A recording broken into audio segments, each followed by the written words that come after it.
tacky old woman. You're just bitter because my parents have money. Ah, Renee's voice cut through the glittering air of the restaurant like a knife. She stood in her designer gown, her smile sharp as glass. While the room full of colleagues and neighbors froze in disbelief, Eric, my only son, didn't defend me. He nodded with a bored shrug and added, Mom, you're no longer useful. Stop trying to insert yourself into our lives. If you're watching this, subscribe and let me know where you're watching from. My name is Brenda Whitfield. I am 66 years old, and after 38 years of keeping books for the local school, tonight was supposed to be my celebration. Golden chandeliers lit the hall, fresh flowers scented the tables, and my coworkers raised their glasses to honor my years of service. For a brief moment, I felt proud, even cherished. But in the very same room, my son and his wife turned me into a public spectacle. As Renee's words echoed in my ears, I found myself staring at the coffee cup in front of me, a simple porcelain cup, steam curling upward. How many nights had I sat at my kitchen table with a cup just like it? Bills spread around me, trying to stretch every dollar after my husband Daniel died in that construction accident. I was 28, widowed, with a baby boy in diapers, and nothing but determination to keep our small home. The photo frame on my desk at school always carried his picture, Eric with a toothless grin, clutching his father's old baseball glove. That frame was my reminder of why I worked late hours. Why? I balanced numbers until my eyes blurred. Every ledger I kept, every report I filed, was not just for a paycheck, but for his future. Through the years, I sacrificed vacations, comfort, and even my own health. I drove the same battered Honda for 2 decades, packed simple lunches in paper bags, and clipped coupons like a religion. But I also found ways to build something stronger. Tutoring neighbors in finances, investing in small rental properties, learning about stocks after midnight when Eric was asleep. Brick by brick, penny by penny, I built a quiet empire. Yet to Eric, I was just his struggling mother. I never told him about the companies I established under other names. I let him believe we scraped by, thinking humility would teach him values. I paid his private school tuition, his college education, and even signed as guarantor when he launched his business. He thought it was all his merit. He never knew how many invisible doors I had unlocked for him. And now, here he was, standing beside a wife who dared to call me Tacky, dismissing me as if my entire life had been a burden rather than a foundation. The silence after Renee's outburst was heavier than any shout could have been. Forks hovered midair. Glasses stopped clinking. And even the waiters in their crisp black and white uniforms froze. All eyes were on me, the woman who had just been called Tacky by her own daughter-in-law. Heat crept up my neck, spreading across my face. I stood there, motionless, like a schoolgirl scolded in front of the class. I could see Mrs. Patterson, my neighbor of 20 years, lower her head in quiet sympathy. Others didn't even try to hide their pity. Their expressions whispered the same cruel thought. Poor Brenda. She is finished now. Eric's words stung more than Renee's.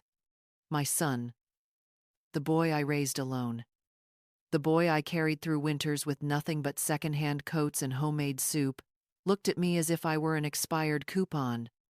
Worthless, discardable, irrelevant. Inside, I was crumbling. For a moment, I imagined running out of the restaurant, escaping the shame that pressed against my chest. But then, something inside me shifted. Not rage, not tears, just a cold clarity, like a lock clicking into place. I lifted my chin and scanned the room. The chandeliers glowed above us, spilling golden light over polished silverware and roses in crystal vases. This was supposed to be my night, my farewell, after nearly 4 decades of service. And here I was, being discarded by my own flesh and blood. Eric leaned back in his chair, bored. Renee smirked as if she had just won some invisible battle. Their arrogance was suffocating. And yet, I let a slow, deliberate smile spread across my face. "Thank you, Renee," I said, my voice carrying across the hushed tables. "Thank you for bringing up the subject of money." Her smirk faltered. A ripple of murmurs ran through the crowd. She rolled her eyes dramatically. But I didn't stop. "You see," I continued, steady and calm. "3 years ago, your parents came to me. Their business was crumbling. They begged for help. The words cut through the air like a blade. Renee's fingers tightened around her sparkling clutch. Eric's posture stiffened. I took a breath and let my smile widen. Not from malice, but from the certainty of truth finally surfacing. I lent them $2 million. Documented. Notarized. Signed. Out of love for my son and hope for his future. Gasps filled the room. A glass shattered somewhere near the bar. All eyes snapped to Renee, whose face had drained of color. The humiliation I had carried seconds before shifted not onto me, but onto them. Renee's hand shot out, gripping Eric's sleeve as if to anchor herself. Her lips parted, ready to dismiss my words as fantasy. But I was already reaching into my purse. My fingers closed around the smooth surface of my phone. With a few taps, the screen glowed in the dim golden light. Numbers cold. Undeniable numbers shown for everyone to see. The remaining balance, the unpaid debt, the interest quietly accumulating. I held it up, steady as a judge, presenting evidence. "This," I said, "is what your parents still owe me?" The crowd leaned forward, whispers rippling like wind through tall grass. Every face now turned from pity to fascination. Even the servers, once frozen in their tasks, edged closer to catch a glimpse. Eric's jaw tightened. "Mom, you're exaggerating." "Exaggerating?" My voice cut across his like glass shattering. "You think $2 million is a story I invented for entertainment?" Renee's designer gown glittered under the chandeliers, but her face had lost its shine. Her cheeks were blotched red, her eyes wide and frantic. "This is ridiculous," she stammered, her voice cracking. "My parents never—" "They did," I interrupted calmly. "They begged. I agreed. They signed. I saved them. And then, after 6 months of token payments, they vanished. Vacations, parties, designer clothes, all bought with money that was not theirs." Gasps erupted louder now. One woman covered her mouth. Another shook her head in disbelief. Mrs. Patterson, my loyal neighbor, murmured. I knew something was off. Eric's composure collapsed like a paper mask in the rain. He slumped into a chair, pale, as if the ground beneath him had given way. I turned slowly, letting my gaze sweep across the room. For years, I allowed myself to stay quiet, to be seen as the struggling widow, the humble bookkeeper, and perhaps that was my mistake. Ah, Renee whispered, almost pleading now. Stop. Please stop. Ah, but I did not stop.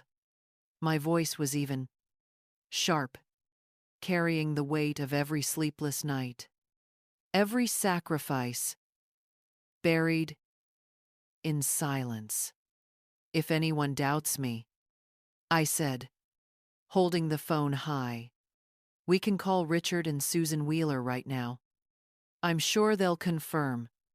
Though I wonder what story they'll spin this time. Ah, the silence that followed was suffocating.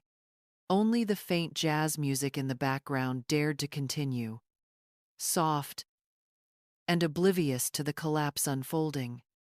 I slid the phone back into my purse, tucked my chair in, and straightened my back. For the first time in years, I wasn't the one shrinking. They were. The applause that had once celebrated my retirement never returned. Instead, the party dissolved into hushed conversations, sideways glances, and stunned silence. I left before the dessert was served, my heels clicking across the marble floor with a rhythm that no longer trembled. Each step carried the weight of a decision already forming in my chest. By morning, the clarity had hardened into resolve. The humiliation from last night was not the end of my story, it was the beginning of theirs. At 9:30 a.m., I sat across from Linda Torres, my attorney of 20 years. Her office smelled of fresh coffee and lemon polish, the neat stacks of files reflecting her sharp mind. She adjusted her glasses as I laid the documents on her desk. The original loan agreement. Every notarized page. Every signature. 2 million, she murmured, flipping through.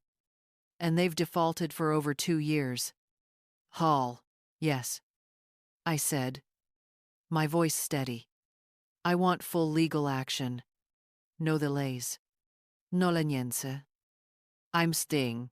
Linda's eyes flicked to me. Studying the steel in my expression, she had seen me through small battles, tax disputes, tenant contracts. But never like this. You're serious? I'm staying. I leaned forward. Serious enough to end every illusion they've built on my generosity. I'm staying. She nodded slowly, already drafting motions. The scratch of her pen across paper was like the sound of chains snapping open. Leaving her office, I carried only a leather folder, but it felt heavier than any suitcase I had ever lifted. On the courthouse steps, I paused, staring at the stone columns rising toward the gray sky. This was no longer about a loan. It was about reclaiming the dignity they had tried to strip away. From there, I went to the bank. The senior vice president greeted me warmly. Unaware of what I was about to do, I slid across the guarantor documents I had signed years earlier for Eric's consulting business. I want my name removed, I said plainly. He frowned. Mrs. Whitfield, without your guarantee, the loan terms collapse. Your son's company will. That's precisely the point. I interrupted. Remove me. Today, reluctantly. He signed the papers. The pen in his hand trembled. But mine did not. Walking out of the bank, the cold autumn wind bit at my cheeks. But inside, I felt only fire. For decades, I had carried them. My son, his wife, even her parents, like passengers on my back. Now, I was finally setting them down. And soon, They would learn what it felt like to stand without me. By the time I returned home, the leather folder was locked away. But the decisions it contained echoed louder than any clock on my wall. For years, I had been the silent scaffolding of Eric's world, propping him up, steadying him, ensuring his empire stood tall, even when his own foundation was weak. Now, one by one, I would remove those beams. My next appointment was with Marcus Chin, my financial advisor, a man who had worked with me since the days I was still clipping coupons at my kitchen table. He raised an eyebrow when I requested a private meeting, then laid out contracts and spreadsheets across the polished oak desk. "Brenda," he said gently, "these three accounts, Reynolds Manufacturing, Berkshire Holdings, Patterson Logistics, they've been funneling business through Eric's firm for years. They trust him because of you." I placed my hand flat on the papers. "Not anymore. Reassign them back under my direct control. Effective immediately." Marcus hesitated. "You realize that without these accounts, his company will collapse." I finished for him. "Yes, that's the idea." He studied me for a long moment, then nodded. "Very well."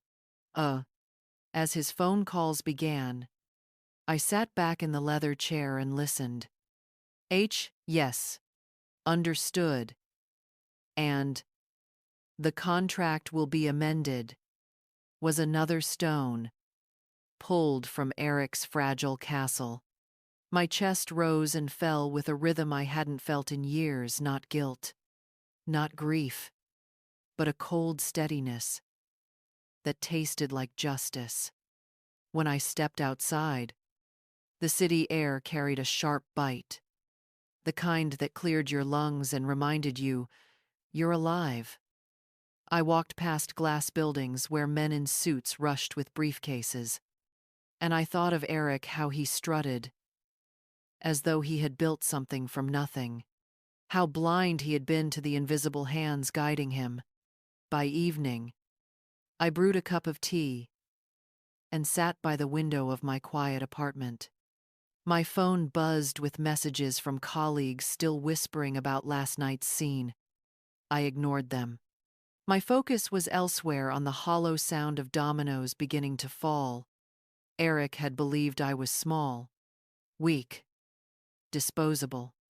Renee had laughed at me, dismissing me as tacky and bitter. But tonight, for the first time in decades, I felt the scales tipping.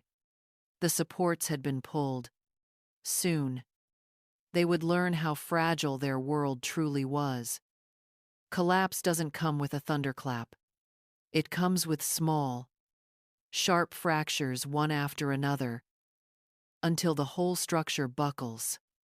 For Eric and Renee, the cracks showed almost immediately.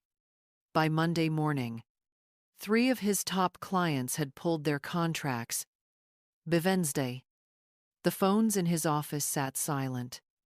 The once busy reception desk deserted. His employees whispered about unpaid invoices, about the growing stack of letters stamped overdue. A week later, half the staff walked out. The others stayed only long enough to collect what little was left of their pay. The bank was swift, merciless. With my guarantor's signature gone, Eric's loan ballooned overnight. Interest surged. Deadlines arrived like waves in a storm, one after the other, until the foreclosure notice landed squarely on their mahogany doorstep. Their mansion, the house Renee had boasted about at every party, was no longer theirs. Within days, the marble floors and crystal chandeliers were photographed, catalogued, and listed for auction. Renee tried to pretend. She still drove the luxury car into town, still wore diamond earrings to the grocery store, still held her chin high. But everyone knew, everyone had seen her at my retirement party, sneering at me, and now those same eyes watched her stumble, whispering behind manicured hands. The princess had been unmasked, her crown nothing but paste and rhinestone. One evening, I saw her myself, in the discount aisle of the supermarket. Her cart was half empty. She was speaking sharply into her phone, her voice raw. Desperate. When she noticed me at the end of the aisle, her face drained of color. For a moment, our eyes locked. She opened her mouth as if to speak, but then turned away, abandoning her basket and rushing out. Eric lasted longer, but not by much. He called once. Just once. His voice was strained, hoarse from sleepless nights. "Mom," he whispered. "We're drowning." I held the silence long enough for him to feel the weight of it. Then I said quietly, "Perhaps it's time you learned to swim." When I hung up, my hands didn't shake. My chest didn't ache. I felt only a calm, steady release.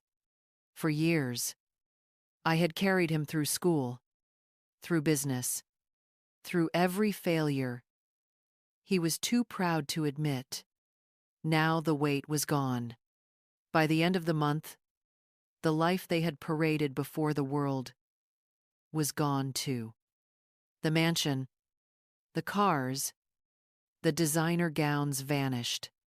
What remained was a rented duplex on the edge of town, and a family learning what it meant to live without endless credit. And me?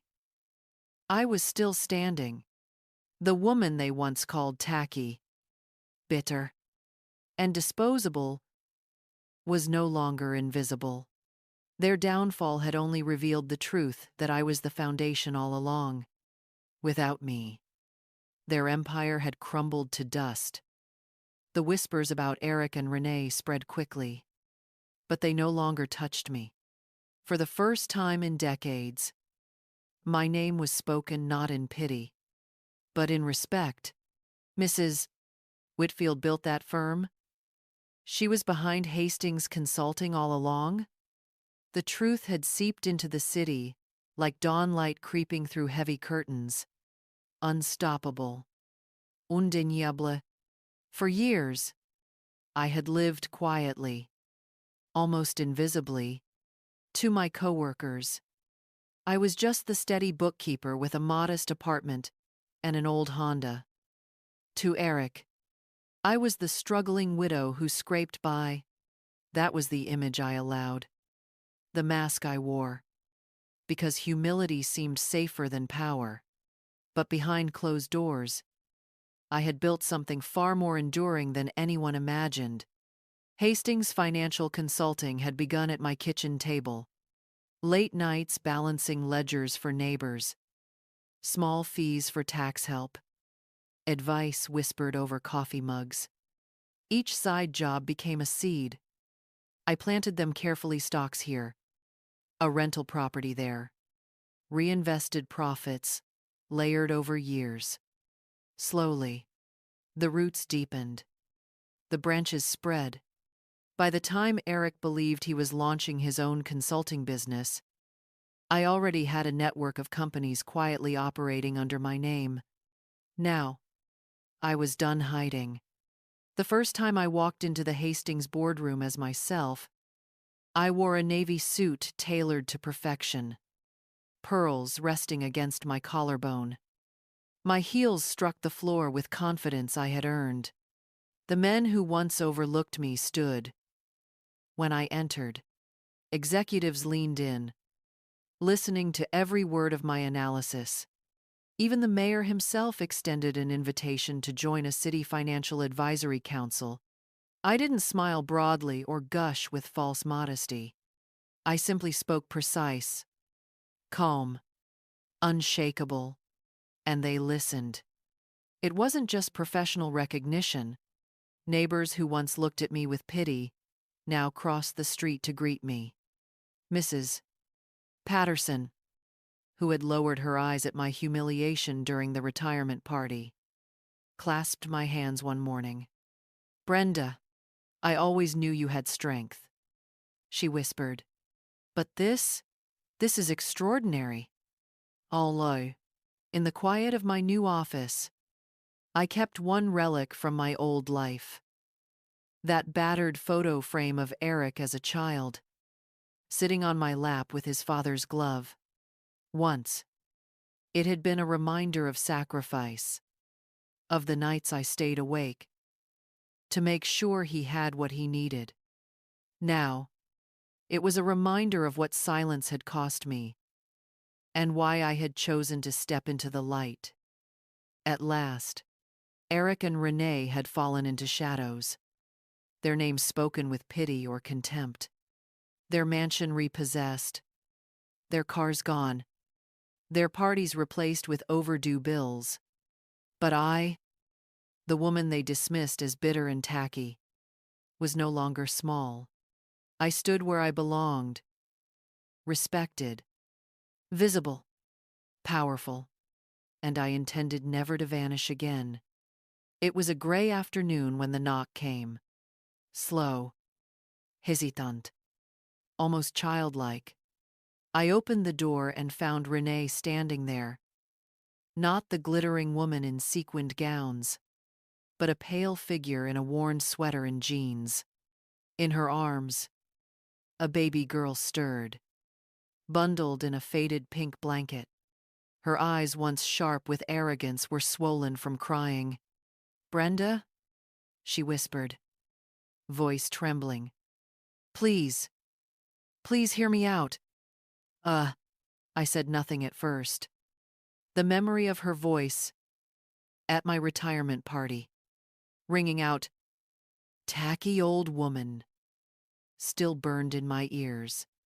Yet here she stood, stripped of glamour, holding the very future she once tried to sever me from.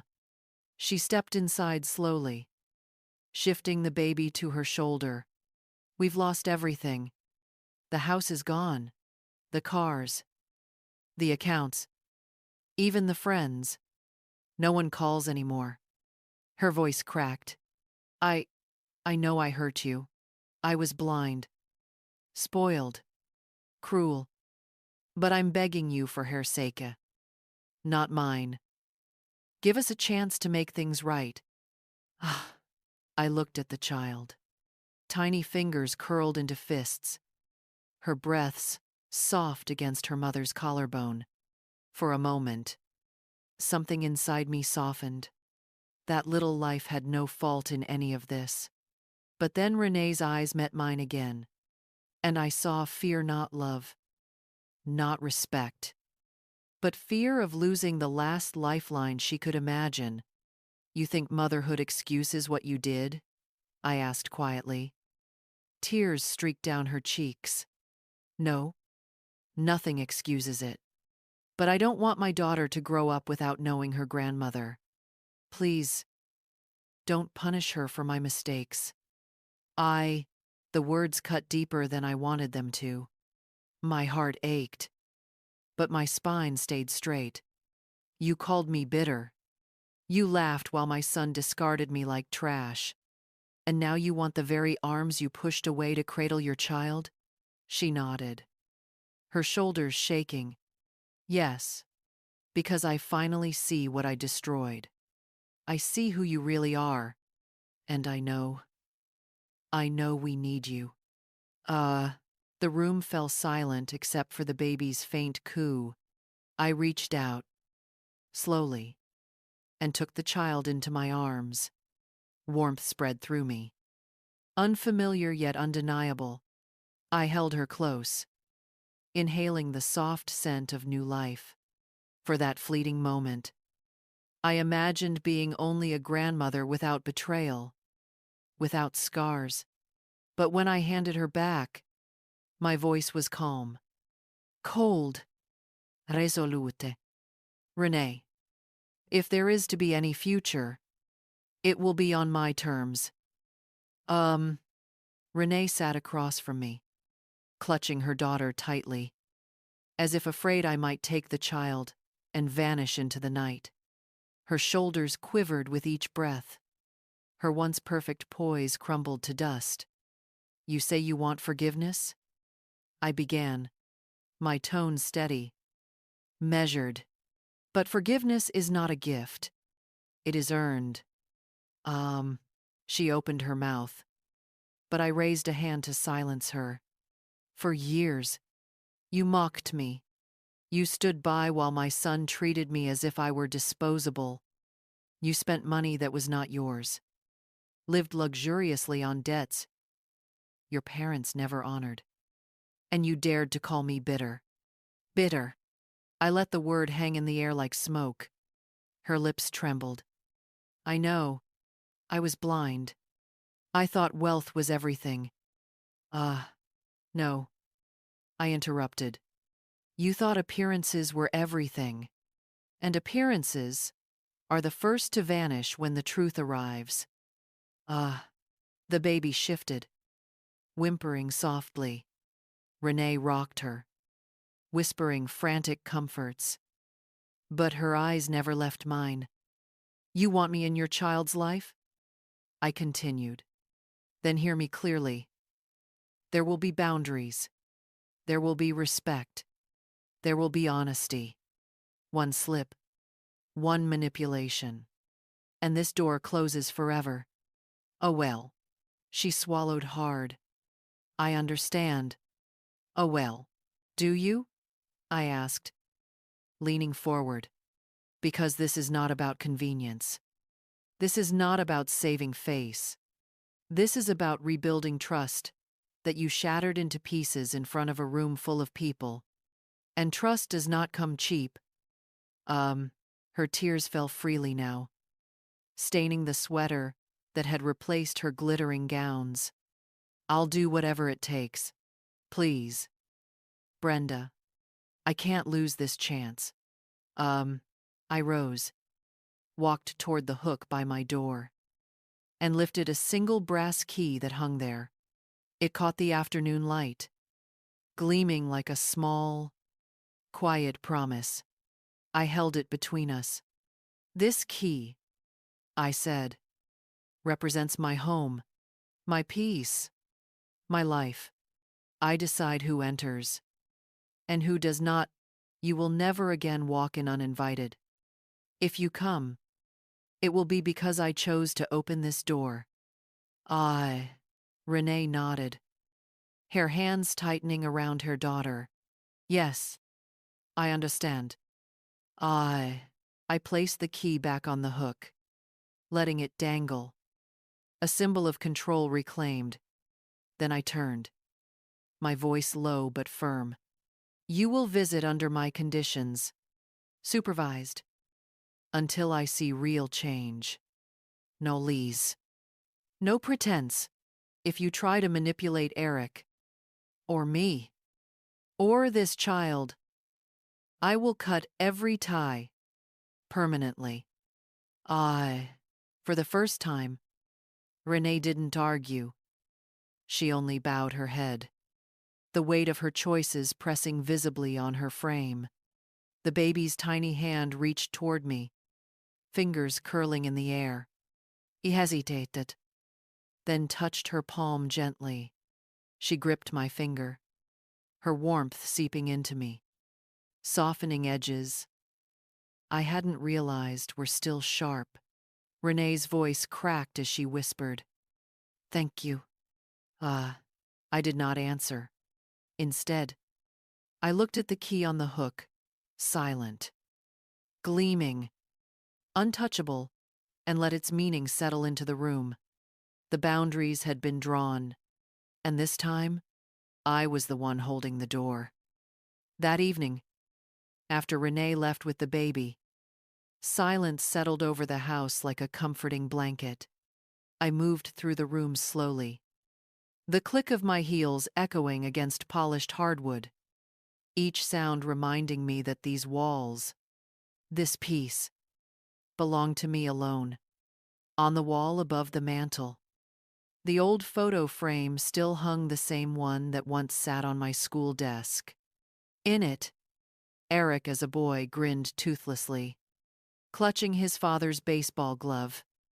For years, that picture had symbolized why I sacrificed everything, why I carried the burdens without complaint. Tonight, it carried another meaning entirely. I traced the frame with my fingertips, not in sorrow, but in quiet triumph. The boy I raised had chosen to forget the hands that built his world, but I had not forgotten who I was, nor what I was capable of. The phone buzzed once on the table. A message from Eric. Just 2 words. "I'm sorry." I didn't reply. Some apologies come too late, and some wounds demand more than words. Instead, I walked to the front door. The brass key still hung there, glinting faintly in the soft lamplight. I lifted it once more, feeling its cool weight in my palm. Once, that key meant fear. Fear of being locked out, of being unwanted, of standing on a porch with nothing but a suitcase. Tonight, it meant power, choice, freedom. I whispered aloud, though no one was there to hear. The key is mine. The door is mine. And I decide who enters. And outside, the city lights glittered, but I no longer needed their approval. My strength was no longer hidden in shadows or disguised as sacrifice. It was visible, undeniable, unshakable. Renee's plea, Eric's regret, the whispers of neighbors, none of it mattered. What mattered was that I had survived humiliation, betrayal, and erasure, only to rise higher than they ever imagined. The baby's tiny grip on my finger earlier that day had stirred something deep in me. A reminder that new life could grow even from fractured roots. Perhaps, one day, there might be healing. Perhaps, but not without boundaries, not without respect. I hung the key back on its hook, where it swung gently, catching the light with every small movement. The sound of its metal tap against the wood was soft, final, absolute. For the first time in years, I exhaled without weight pressing against my chest. The humiliation was gone. The pity of others was gone. What remained was clarity, sharper than glass. The key was the same, but I wasn't. And this time, I was the one closing the door.